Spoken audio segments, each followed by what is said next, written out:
सवाल है कि अभी वर्तमान देश के जो हालात देख रहे हैं, हेमंत सोरेन से शुरू होता है, अरविंद केजरीवाल तक जाता है और कांग्रेस के भी उस पर छींटे पड़ रहे हैं अभी, और क्या कहें? देखिए, ये अच्छी राजनीति नहीं कहूँगा। पहले तो मेरा रहेगा, मैं राजनीति देखा हूँ शुरू से, पुलिस सर्विस में रहा, तो पॉलिटिशियन के साथ ही रहना पड़ता है। पुलिस वाले को खास करके ज़्यादा रहना पड़ता है पॉलिटिशियन के साथ। तो पॉलिटिशियन को देखा, पॉलिटिक्स देखा, इस तरह का माहौल पहले नहीं था। फिर अपना बेबाक राय हो गई कि इस तरह का माहौल नहीं था। ठीक है, आपस में तू में होती थी मुँह जबानी, लेकिन एक दूसरे को सताने की भावना नहीं रखते थे। कंपटीशन फेयर हुआ करता था, इलेक्शन के समय में भी फेयर कंपटीशन होता था। लेकिन जिस तरह से भी हो रहा है उसको फेयर कंपटीशन नहीं कर सकते, है ना। अब कांग्रेस पार्टी का फ्रीज हो जाना, कारण कुछ भी हो, आप कुछ भी कह सकते हैं, लेकिन उन कारणों को कुछ समय के लिए अलग रखना। कारण आज तो नहीं उत्पन्न हो गए, कल भी थे, कल तो नहीं फ्रीज किए थे आप, भविष्य में भी रहेंगे। अगर इलेक्शन के बाद आप की कार्रवाई कीजिए, अगर कोई कानून का पालन नहीं किया, कोई भी पार्टी नहीं किया, तो इलेक्शन के बाद अगर कीजिए तो अच्छी बात है, जरूर कीजिए, कानून का पालन जरूर कराइए। लेकिन इलेक्शन के समय में इस तरह की कार्रवाई होगी तो पार्टी पंगु हो जाएगी, तो फेयर कंपटीशन नहीं होगा पार्टियों के बीच में। इलेक्शन में तो प्रजातंत्र की खूबी यही है कि सभी पार्टियों को फेयर कंपटीशन में अलाउ किया जाता है, परमिट किया जाता है, तो नहीं हो पाएगा। जिस तरह से एक तरफ लगातार विपक्ष जो है सीटों की चौथी लिस्ट जारी कर रहा है, अभी तक कोई लिस्ट जारी नहीं हो पाया है कांग्रेस का, इस पर क्या कहें?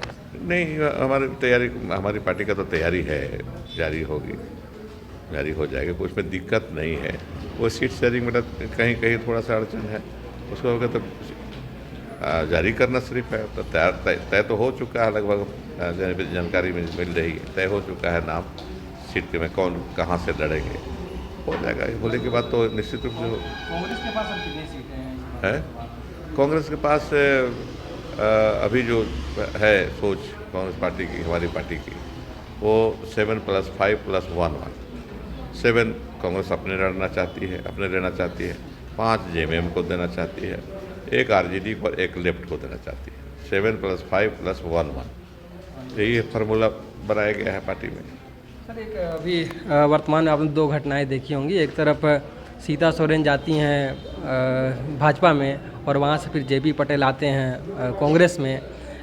अभी चुनाव की घोषणा होने के बाद, कितना तारीख से होना, उसके बाद दल बदल की जो नीति है वो धड़ल्ले से हो रही है, उस पर सर कोई कानूनन प्रक्रिया भी है इसे रोकने का, या फिर हो सकता है सर?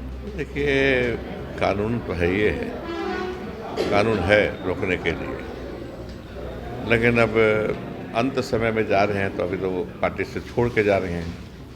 पार्टी में रहते हुए भी पार्टी की सदस्यता से अगर सदस्यता से त्यागपत्र नहीं देते तो कार्रवाई तो हो ही जाती है, उनको संविधान में है व्यवस्था।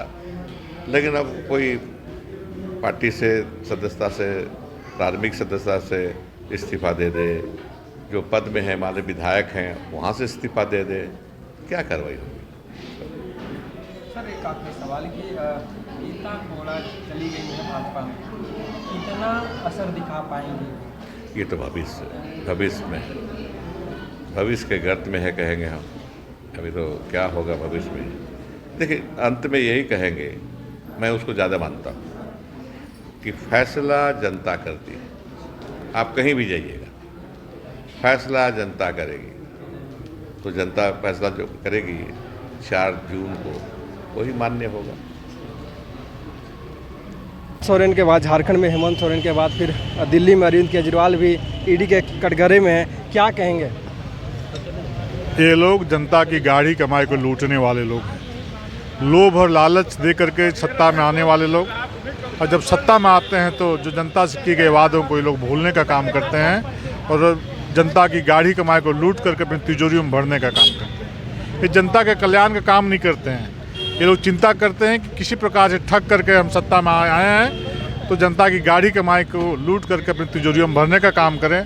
और इसीलिए आज शराब घोटाले में जिस प्रकार से बड़े पैमाने पर दिल्ली में जो शराब घोटाला किया गया है उसी मामले में अरविंद केजरीवाल जी आज जेल में जाने का काम किए हैं और आगे आने वाले समय में और लोग जेल के अंदर जाने का काम करेंगे। जिसने देश को लूटा है, देश की संपत्ति को लूटने का काम किया है, देश की गाड़ी कमाई को लूटने का काम किए हैं, देर सवेर उसको जेल जाना ही है।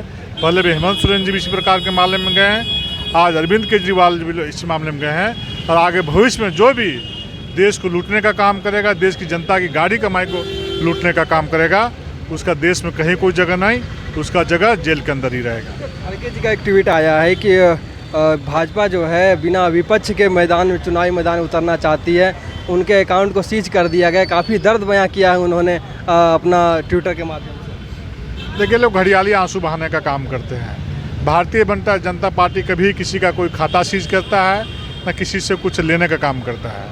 ये वैसे जो गलत तरीके से पैसे अर्जित करने का काम किया, अपनी तिजोरी में भरने का काम किया है, वो एजेंसियाँ, जांच एजेंसियाँ, ईडी, सीबीआई जो 2014 से पहले भी अपना काम करती थी और अभी भी वो काम करने का काम कर रही है।